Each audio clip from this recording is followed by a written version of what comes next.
ថៃបរាជ័យក្នុងការបាញ់ផ្កាយរណបចូលក្នុងលំហអាកាសធ្វើឲ្យខាតលុយអស់ជាង$200 លានយោងតាមការចុះផ្សាយរបស់កាសែតបាងកកប៉ុស្តិ៍នៅថ្ងៃទី12 ខែមករាឆ្នាំ 2026 ផ្កាយរណប THEOS-2A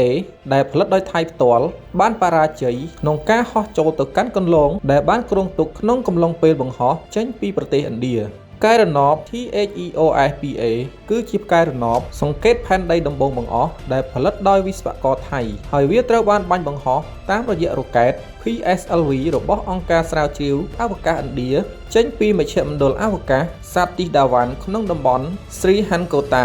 ទីភ្នាក់ងារបភិវឌ្ឍបច្ចេកវិទ្យាអវកាសរបស់ថៃ GISTDA បានបញ្ជាក់ពីការបរាជ័យក្នុងការបាញ់បង្ហោះផ្កាយរណបនេះថាដំបូងឡើយការបង្ហោះបានប្រព្រឹត្តទៅជាធម្មតាប៉ុន្តែដល់ដំណាក់កាលទី3នៃរ៉ុកែតស្រាប់តែមានបញ្ហាបច្ចេកទេសបានកើតឡើងដែលធ្វើឲ្យល្បឿនបង្វិលរបស់រ៉ុកែតមានភាពមិនប្រក្រតីជាលទ្ធផលគន្លងហោះហើររបស់យានបានងាកចេញពីផ្លូវដែលបានគ្រោងទុកមន្ត្រីជំនាញទីភ្នាក់ងារ GISTDA ធ្វើការវិភាគនិងបានសន្និដ្ឋានថាផ្កាយរណបនេះទំនងជាផ្លាស់ទីចូលក្នុងផែនដីវិញឬស្ថិតនៅគន្លងដែលមិនអាចដំណើរការបាន